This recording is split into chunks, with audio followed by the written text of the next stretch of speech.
Well, the revolution never sleeps. I came out here to, this is Tyson's Corner. This is where there's a big money jumps out here.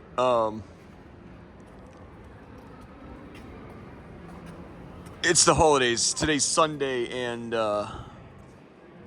Thursday is Thanksgiving. So I'm going to try to find their tree. Their Christmas tree. Yeah, right now Washington is playing, Dallas is in town. Anyway, this is what they're going to have to do.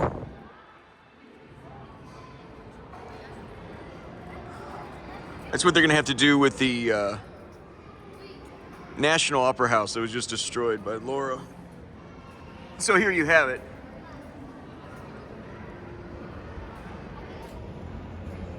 You cover the floors. So what had happened here, I don't know why they're doing, this was Barnes & Noble for many years.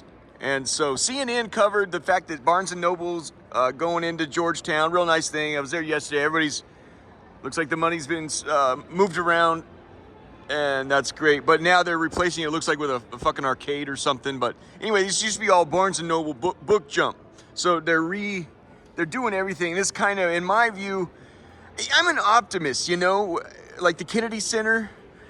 I would just start extracting. It'll take a while before it starts. I mean, it's like international treasures in there, like gyms. It's like cherry wood and, well, the huge curtain, the drapes for the theater curtain. The curtains were a gift from Japan. They're like 4,000 square feet, you know, the cover of your average house. Anyway, that was a gift from Japan. The chandeliers where the lady said it was, she said it was like raining from the chandelier, you know. Those are Austrian. We bought those from Austria. We had them redone, refurbished 20 years ago. So it's about 55 years old. And in my view, it'll take a while, you know. But it's clear they're starting to rip things out here. So it's 55 years old. They did a restoration of the National Opera House 20 years ago to the tune of $20 million. Today, I put something like that in the neighborhood of nearly $30 million.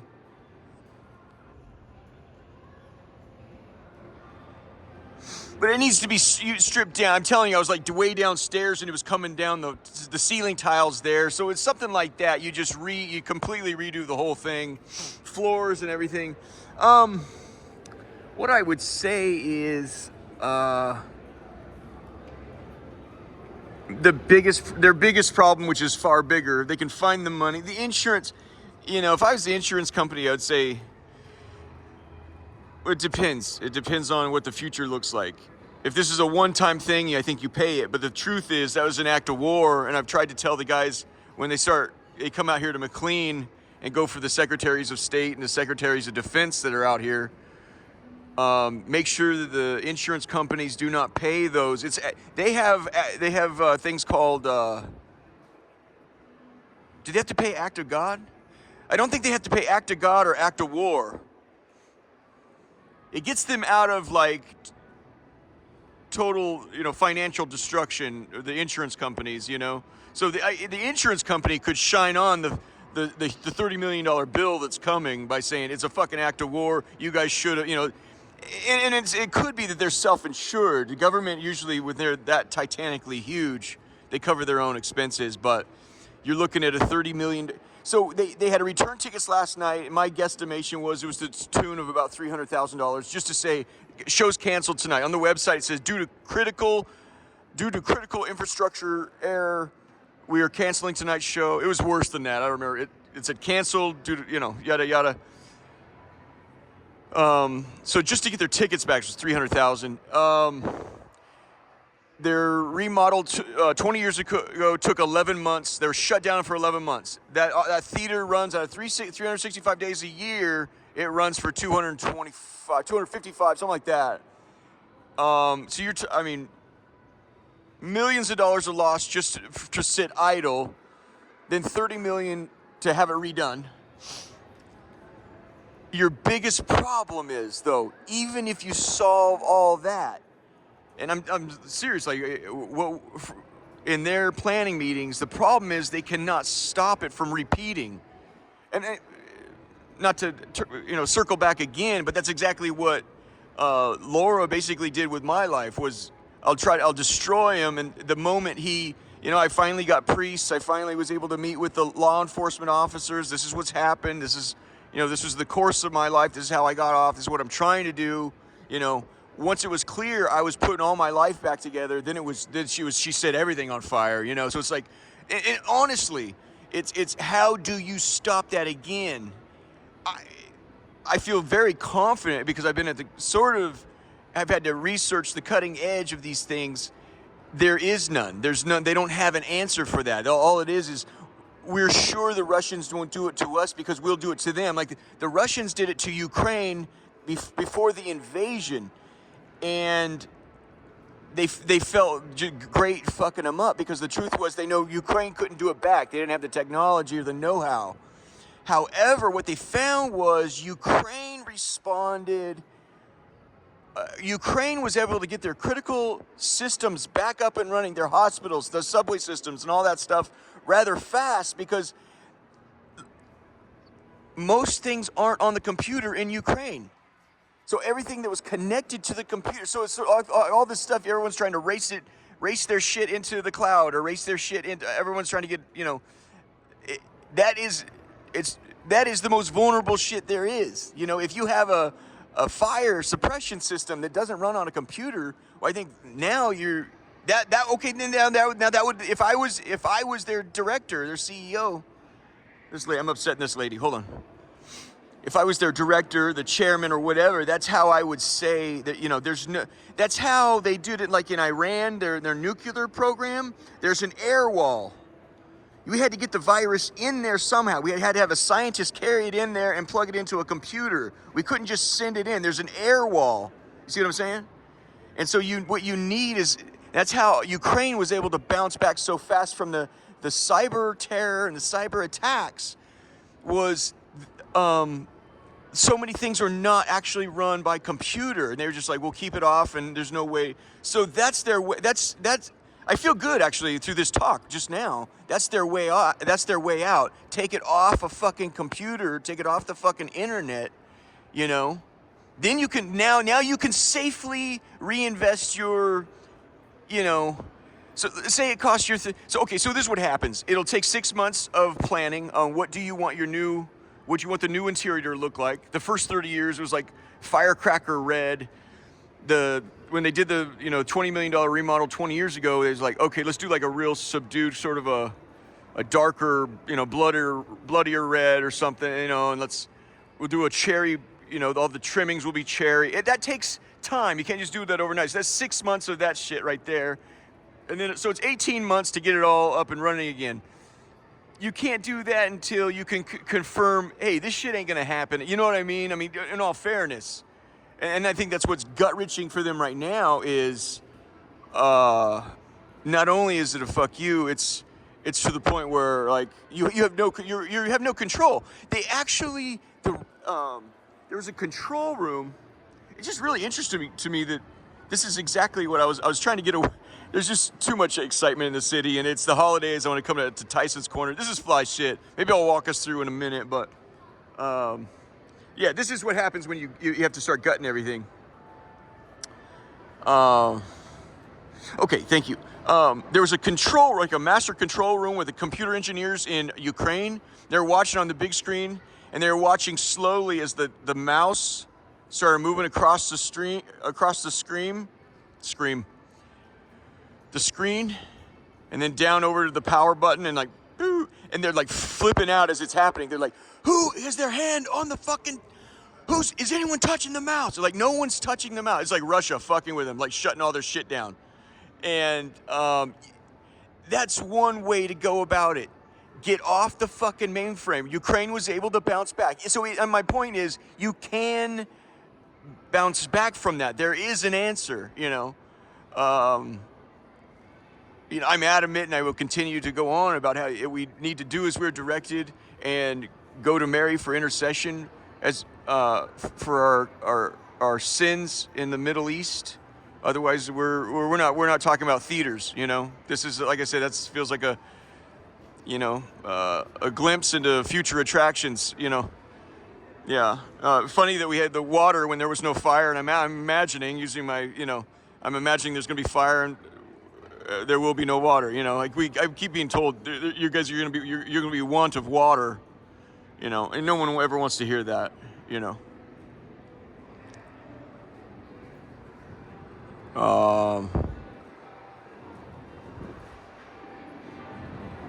Yeah, then of course you have the problem, you know, it might be a real good idea that, you know, statespeople don't bring your business to the opera house. It feels very positive that you're going to be paid back by by your own people. You're going down.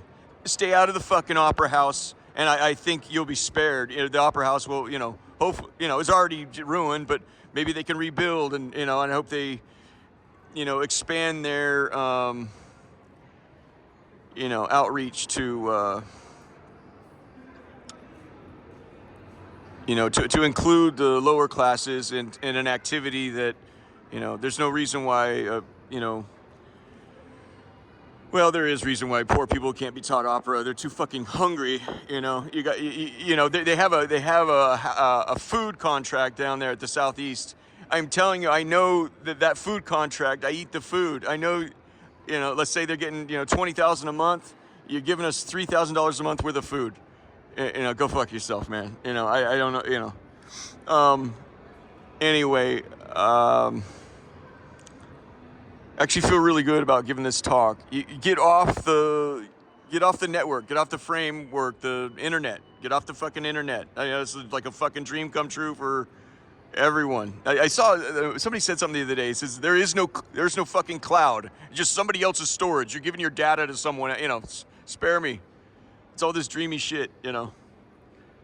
And there's a big fight between. I think. Amazon, you know, Bezos lost a $10 billion cloud contract for the Department of Defense. I feel like everybody out here is just sucking each other off. So it was really nice to kind of come out. Let's take a look. I'll just walk you through what, I think I've done videos out here.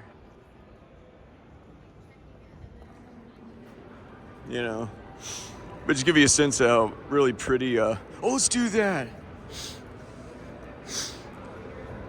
I send these, it's just, I'm telling you, you guys, if you have, you got a son or daughter, or you got a niece or nephew or cousins that you want, I can't afford to go to Europe myself, much less send a beloved family member to Europe. But this is something I do that you can do. You want to send them to Europe? Is it for $100 or $10? You can send some of Europe to your family. This is what I did for my little nieces. They don't like me no more, but well, I'm sure they'll have to make their own decisions. But yeah, when Laura sends them, you know, sexual text messages that are tantamount to child pornography, yeah, suddenly people aren't gonna like you anymore. But it doesn't matter who you are, everyone will enjoy this. Here's a currency exchange. You go here, I bought this for a lot of friends and family. And you want to pretend like you've been somewhere. There's one way to throw people off the trail. You want to pretend like you're out in Europe.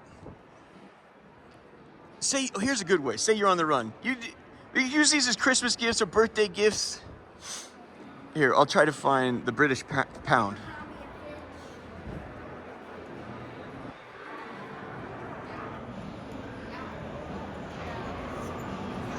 Okay, so UK is she's buying at 115, selling at 135. That means it trades right now for 125 to a dollar. It says United Kingdom. That's a British pound. See,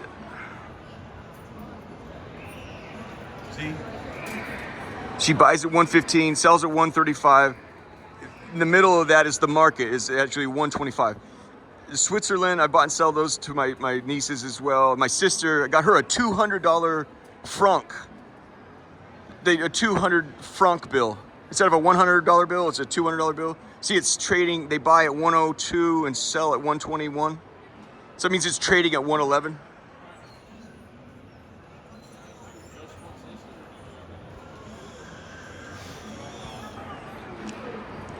So here's a really funny. Yeah. Okay. Thank you. Thank you. Thank you.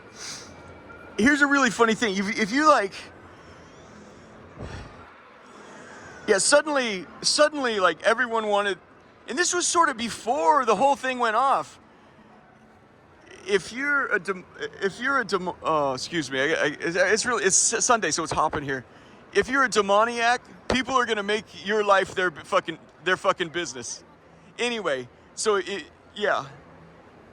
Girls would stalk me in high school and maybe after high school, and I'd see some girls at outside my work, which I was like, hey, how you doing? And then they would run, and then that's when I realized, oh, they come to watch or something, and that's cool. But anyway, I got old and ugly, and I ate my fat ass to death. So anyway.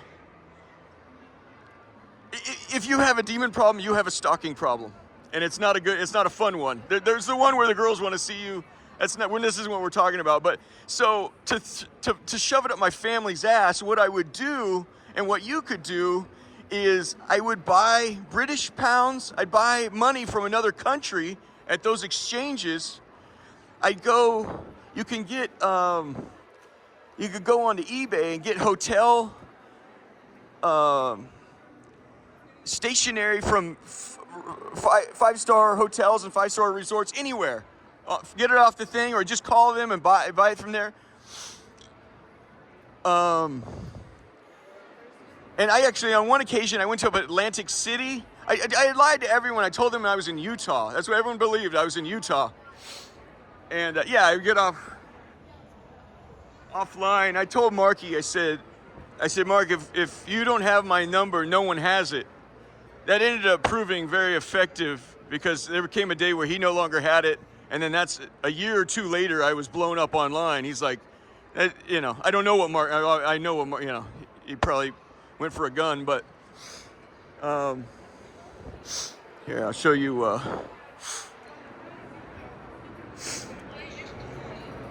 They have theaters out here. I'll show you. Right down the street is Capital One Hall.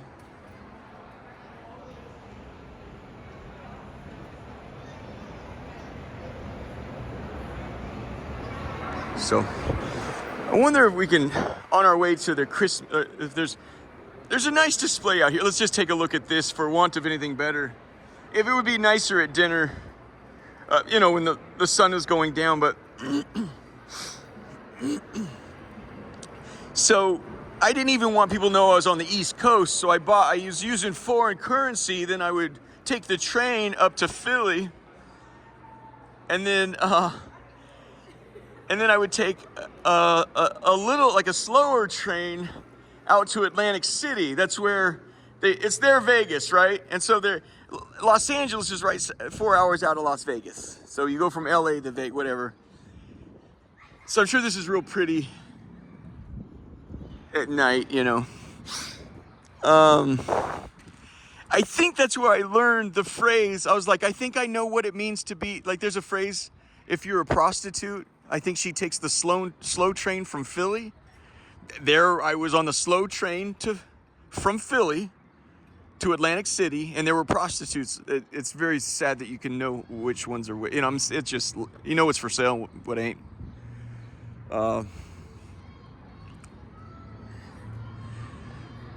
Yeah, and be careful not to get that wrong. But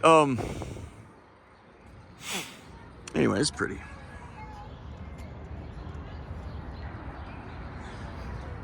Anyway, so I would mail the money to my little niece from Caesar's. There was a Caesar's of some type from the hotel there.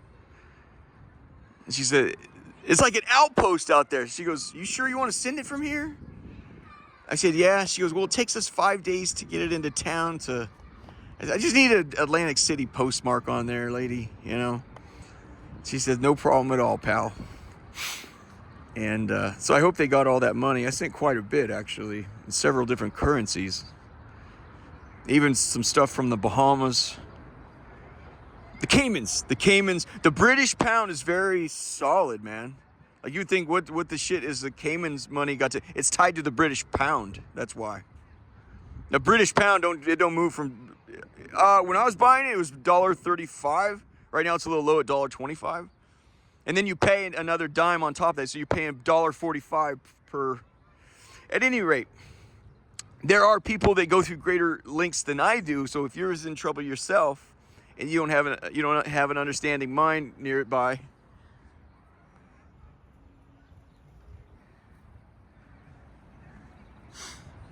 yeah, and everybody thinks you're the devil. What you can do is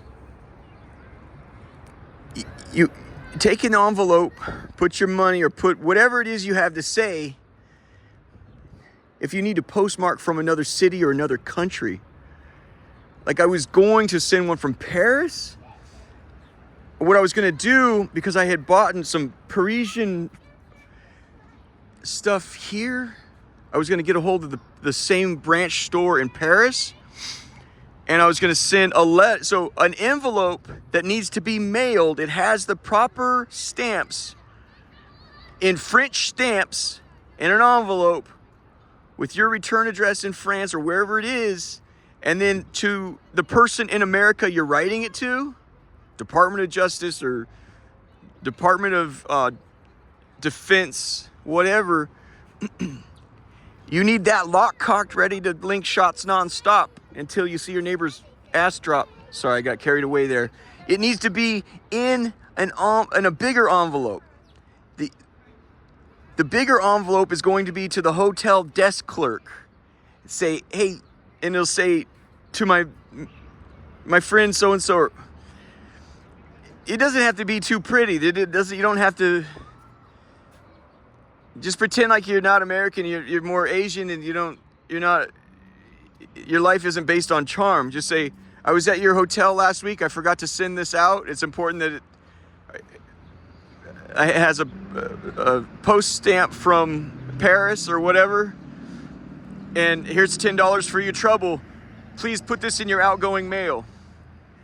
The front desk clerk gets a $10 bill or a 10 franc bill, and then puts your letter in the outgoing mail. You have a postmark from Paris or fucking Dubai or conversely, and this is even more important to me because I'm kind of the opposite.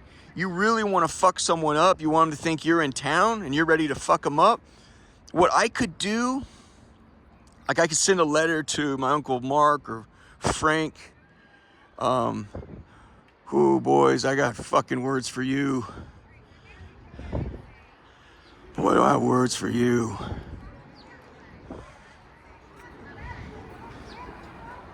You in there, JD?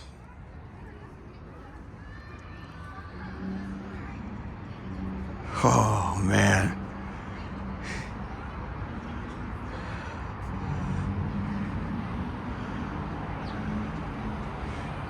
Or would you rather we not say anything at all? We just go to work?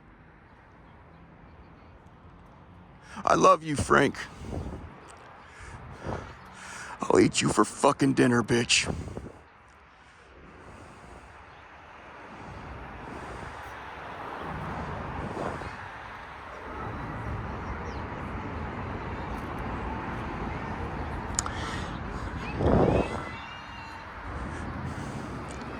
Conversely, if you want them to believe you're closer than you are, to put a real fucking scare in them, I could send something from DC to a motel or hotel in downtown Eugene or downtown near Fox Island, Seattle. Do the same exact thing, except this time I've achieved a postmark right down the street from his fucking house. You see what I'm saying?